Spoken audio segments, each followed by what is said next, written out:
Yes classes by DK Yadav में आप सबका स्वागत है। तो हम लोग पिछली क्लासों में पढ़े थे विश्व के बांध एवं प्रवाल भित्ति, और आज हम पढ़ेंगे एटमॉस्फेयर यानी कि वायुमंडल। वायुमंडल से हम लोग प्रीवियस ईयर क्वेश्चन डिस्कस करेंगे। तो चलते हैं अपने क्वेश्चन की तरफ, और उससे पहले आप हमारे चैनल पर पहली बार आए हैं तो आप हमारे चैनल को सब्सक्राइब करें, वीडियो को लाइक करें एंड शेयर करें। तो चलते हैं अपने क्वेश्चन की तरफ।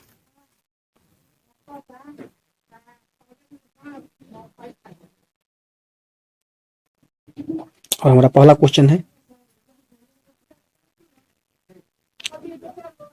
कि वायुमंडल में कई प्रकार के गैसों का मिश्रण से बना है। जो वायुमंडल है कई प्रकार के गैसों के मिश्रण से बना है।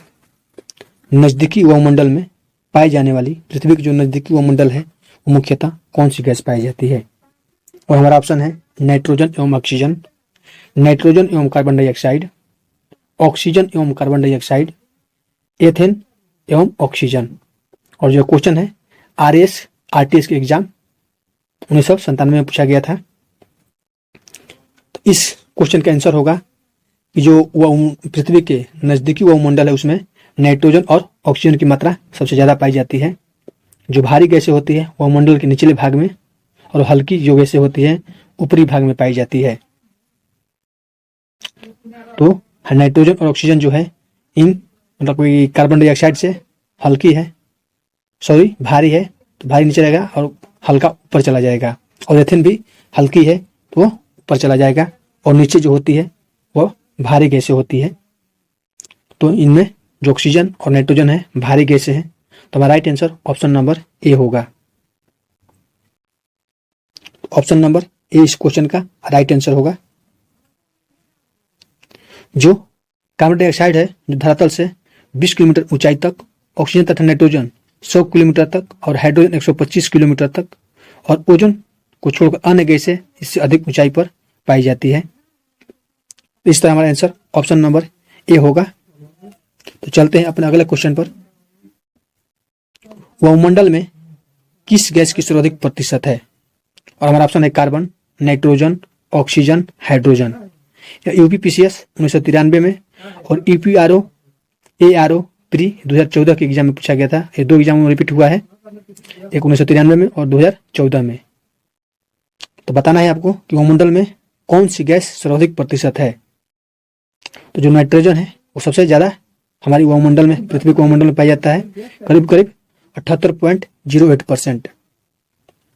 78.08% नाइट्रोजन है वायुमंडल में। तो हमारा right answer option number B होगा। हमसे पूछा गया है वायुमंडल में किस गैस का सर्वाधिक प्रतिशत है, तो ऑप्शन नंबर बी नाइट्रोजन का प्रतिशत जो है 78.08% है।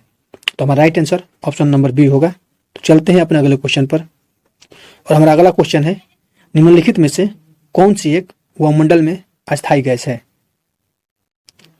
Carbon dioxide, ozone, nitrogen, neon. तो आपको बताना है कौन सा अस्थायी गैस है। और यह क्वेश्चन जो पूछा गया है UPPCS मेंस 2017 में पूछा गया है। तो आपको बताना है इनमें से कौन सा गैस है जो वायुमंडल में अस्थायी रूप से रहता है। तो कार्बन डाइऑक्साइड अस्थायी नहीं रहता है, कभी ज्यादा कभी कम। ओजोन भी कभी ज्यादा कभी कम, नियोन भी कभी ज्यादा कभी कम होता है। और जो नाइट्रोजन है वह हमेशा 78% करीब करीब रहता है, जो कि अस्थायी रूप से नाइट्रोजन रहता है। जो नियोन है उसका भी लेवल कम या ज्यादा होता रहता है। ओजोन भी कभी कम कभी ज्यादा, और कार्बन डाइऑक्साइड भी कभी कम कभी ज्यादा होता रहता है। और जो नाइट्रोजन है वो अस्थायी रूप से रहता है। ऑप्शन नंबर सी हमारा इस क्वेश्चन का राइट आंसर होगा।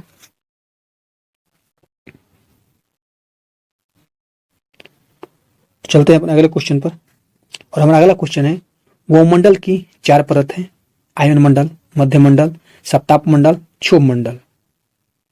ऊंचाई के अनुसार उनकी सही अवरोही क्रम आपको बताना है, उनमें से कौन सा हमारा सही क्रम है। तो आपको बताना है कब, किस क्रम में? अवरोही क्रम में। तो पहले हमारा होगा आयन मंडल यानी कि 1, फिर उसके बाद होगा क्षोभ मध्य मंडल यानी कि 2, फिर उसके बाद होगा समताप मंडल, फिर उसके बाद होगा क्षोभ मंडल। 4, अवरोही क्रम में यानी कि घटते क्रम में। तो सबसे नीचे क्षोभमंडल, उससे ऊपर समताप मंडल, उससे ऊपर मध्य मंडल, उससे ऊपर आयन मंडल। तो हमारा right answer option number A होगा, अवरोही क्रम से जाना है।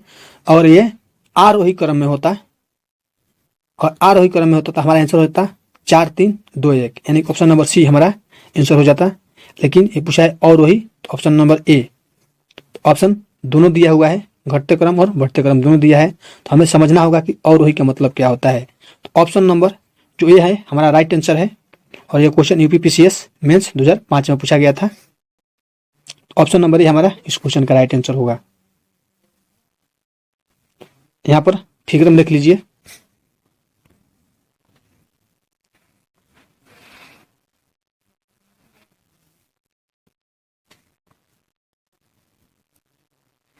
पहले है क्षोभमंडल, ये मध्यमंडल है, स्ट्रेटोस्फीयर, थर्मोस्फीयर।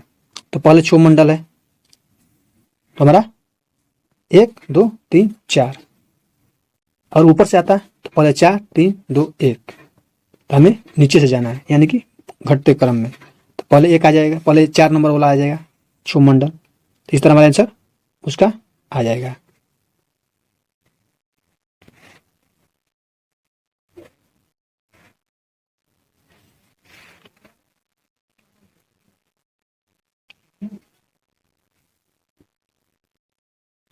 तो आंसर होगा ऑप्शन नंबर ए। और हमारा अगला क्वेश्चन है, अधिकांश मौसम गतिविधियां जिस वायुमंडलीय परत में होती है वह है ओजोन मंडल, आयन मंडल, क्षोभमंडल, ब्रह्मंडल। तो आपको बताना है अधिकांश मौसम गतिविधियां किस वायुमंडल की परत में होती है। और यह क्वेश्चन जो पूछा गया है RS-RTX 1999 के एग्जाम में पूछा गया है। तो सारी अधिकांश मौसम जो गतिविधियां होती है वो होती है क्षोभमंडल में। जितने भी मौसम घटनाएं होती है वह क्षोभमंडल में होती है। तो ऑप्शन नंबर सी हमारा राइट आंसर होगा। क्षोभ यहाँ पर गलत लिखा गया है, क्षोभ ऐसे लिखा जाएगा।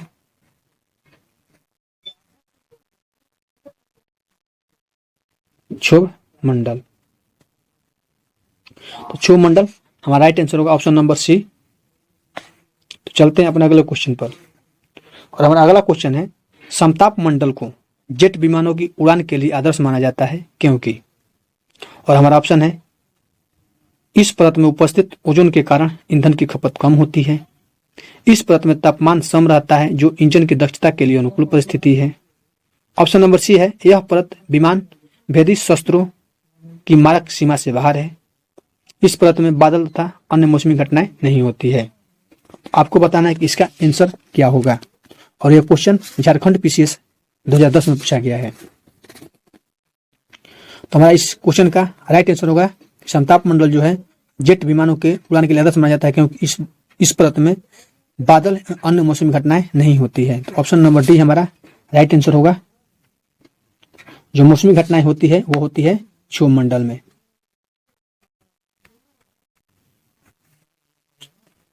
तो हमारा right answer option number D होगा। और यह झारखंड पीसीएस के एग्जाम में 2010 में पूछा गया था।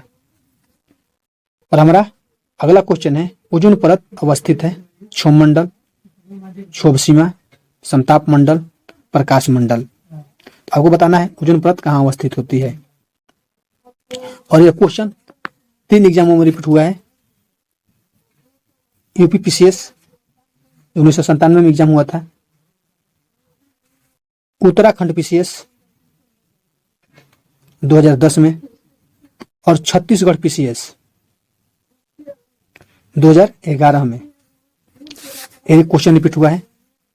तो जो ओजोन परत अवस्थित होता है वो होता है समताप मंडल में, क्योंकि ओजोन परत जो है ओजोन लेयर समताप मंडल के निचले भाग में 15 से 35 किलोमीटर की ऊंचाई पर पाई जाती है। इस परत की जो अधिकतम ऊंचाई होती है 55 किलोमीटर तक होती है। ओजोन के परत के रूप में संकेंद्रण 15 से 35 किलोमीटर तक ही है।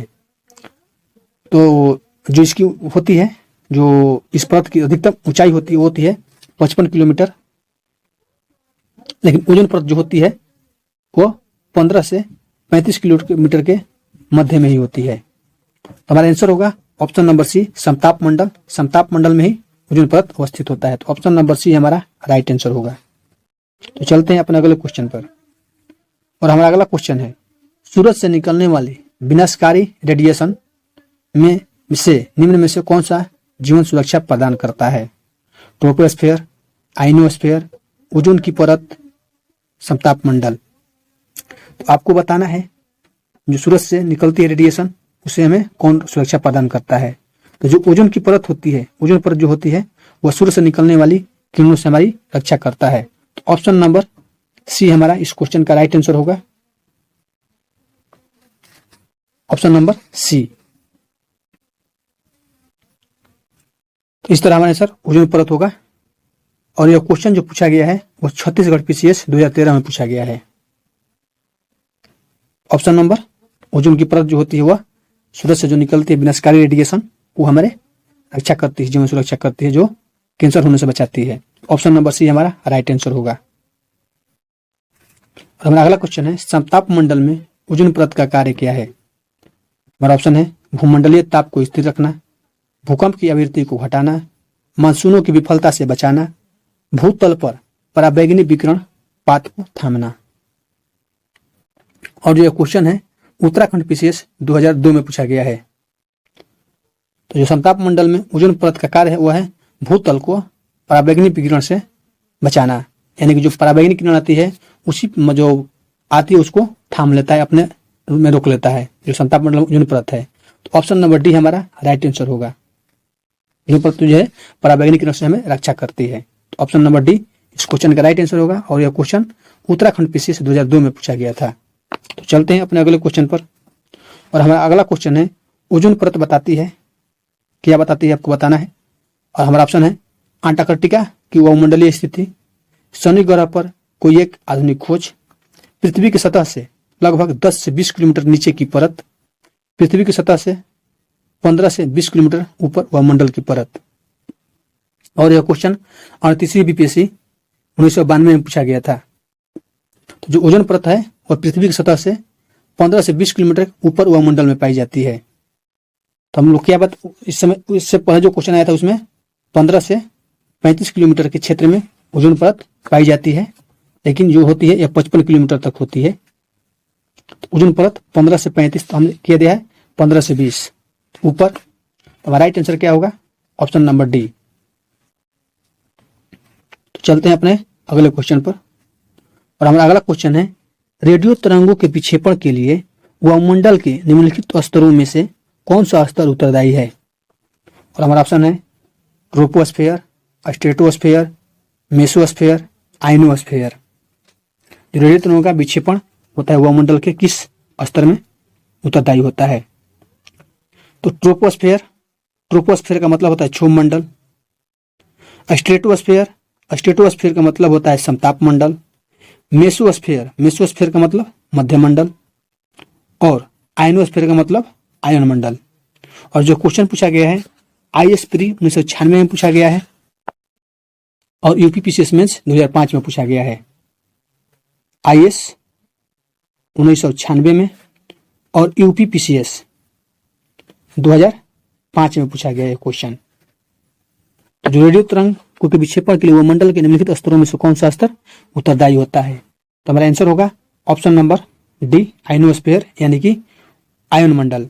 जो आयन मंडल होता है वह रेडियो तरंगों के विक्षेपण के लिए वो मंडल के निम्नलिखित स्तरों में से जो स्तर है उसमें आइनोस्फेयर जो है वह उत्तरदायी है। तो ऑप्शन नंबर डी हमारा राइट आंसर होगा। तो चलते हैं अपने अगले क्वेश्चन पर। और हमारा अगला क्वेश्चन है, वायुमंडल की कौन सी परत दूरसंचार प्रणाली में के लिए प्रयोग होती है? और हमारा ऑप्शन है वायुमंडल, परिवर्तन मंडल, ताप मंडल, समताप मंडल, आयन मंडल। तो आपको बताना है इनमें से कौन सा हमारा राइट आंसर है। वायुमंडल की कौन सी परत जो है दूरसंचार प्रणाली के लिए प्रयोग होती है? और यह क्वेश्चन झारखंड पीसीएस 2013 में पूछा गया है। जो वायुमंडल की जो परत दूरसंचार प्रणाली को प्रयोग होती है वो होती है आयन मंडल। तो ऑप्शन नंबर डी हमारा राइट आंसर होगा। तो चलते हैं अपने अगले क्वेश्चन पर। और हमारा अगला क्वेश्चन है, संचार उपग्रह वायुमंडल के किस स्तर में अवस्थित किए जाते हैं। तो आपको बताना है कि जो संचार उपग्रह होती है वायुमंडल के किस स्तर में अवस्थित किए जाते हैं। और हमारा ऑप्शन है एक्सोस्फीयर यानी कि ब्रह्मंडल, समताप मंडल, स्ट्रेटोस्फीयर, आयन मंडल और ट्रोपोस्फीयर। तो आपको बताना है इनमें से कौन सा है जो संचार उपग्रह को वायुमंडल के किस स्तर में अवस्थित किए जाते हैं। तो संचार उपग्रह जो होती है वह पृथ्वी से 3600 यानी कि 36,000 किलोमीटर तक या 3600 किलोमीटर तक होती है। जो ब्रह्मंडल होती है तो हमारा राइट आंसर होगा ब्रह्मंडल। तो ब्रह्मंडल की दूरी जो होती है वो कितना होता है।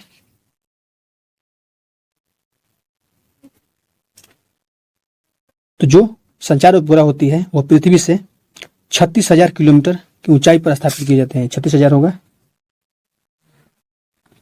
36,000 किलोमीटर के ऊंचाई तक स्थापित किए जाते हैं। जो वायुमंडलीय स्तर होती है सबसे ऊपर ब्रह्मंडल होती है। ऑप्शन नंबर ए ब्रह्मंडल है यानी कि एक्सोस्फीयर। जो एक्सोस्फीयर होता है वह सबसे ऊपर होता है जिसकी ऊंचाई कितनी होती है पृथ्वी से 640 किलोमीटर इसकी अधिकतम ऊंचाई होती है। तो पूछा गया है किस स्तर में अवस्थित की जाती है। 640 से ऊपर जो है वो ब्रह्मंडल है यानी कि एक्सोस्फीयर है। तो एक्सोस्फीयर में ही हमारे संचार उपग्रह वायुमंडल के स्तर पर अवस्थित किए जाते हैं। तो ऑप्शन नंबर ए हमारा इस क्वेश्चन का राइट आंसर होगा। सबसे ऊपरी मंडल है तो ऑप्शन नंबर ए हमारा राइट आंसर होगा। एक्सोस्फीयर के ही हम ब्रह्मंडल के नाम से जानते हैं। ऑप्शन नंबर ए हमारा राइट आंसर होगा। और जो एक क्वेश्चन पूछा गया है यह उत्तराखंड पीसीएस 2005 में और RAS RTS के एग्जाम 1997 में पूछा गया है। तो हमारा right answer option number A होगा। तो चलते हैं अपने अगले क्वेश्चन पर। और हमारा अगला क्वेश्चन है क्षोभ मंडल की ऊपरी सीमा को क्या कहते हैं।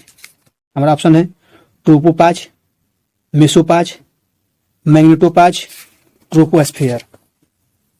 तो आपको बताना है इनमें से किसे हम क्षोभ मंडल की ऊपरी सीमा को क्या कहा जाता है। तो क्षोभ मंडल की जो ऊपरी सीमा होती है उसे ट्रोपोपाज कहा जाता है। तो ऑप्शन नंबर ए हमारा इस क्वेश्चन का राइट आंसर होगा। ये क्वेश्चन है तो प्रीवियस क्वेश्चन नहीं है, ये क्वेश्चन मैंने कहीं देखा था इसीलिए इसमें इंक्लूड कर दिया था ताकि ये क्वेश्चन इंपॉर्टेंट लग रहा है इसीलिए मैंने इसे इंक्लूड कर दिया है। तो क्षोभ मंडल की ऊपरी सीमा को ट्रोपोपाज कहा जाता है। अब बचा मेसोपोज। जो मेसोपोज है मेसोपाज किसे कहा जाता है। तो मेसोपाज जो होती है मध्य मंडल जो होती है मेजोस्फीयर के ही जो ऊपरी सीमा होती है उसे हम मध्य मंडल को ही मेसोपाज कहते हैं। जो मध्य मंडल होती है मेजोस्फीयर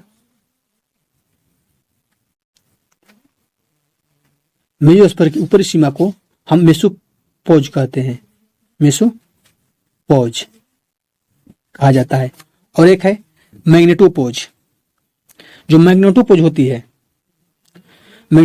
पृथ्वी तथा बाह्य अंतरिक्ष के बीच जो अंतिम रेखा है, पृथ्वी और बाह्य अंतरिक्ष जो होती है उसके बीच की जो अंतिम रेखा है उसे हम मैग्नेटोपोज कहते हैं। और ट्रोपोस्फीयर तो आप सबको पता ही है। यहाँ तक आपको वीडियो पसंद आई हो आप हमारे वीडियो को लाइक करें, चैनल को सब्सक्राइब करें एंड शेयर करें। वीडियो अंत तक देखने के लिए धन्यवाद।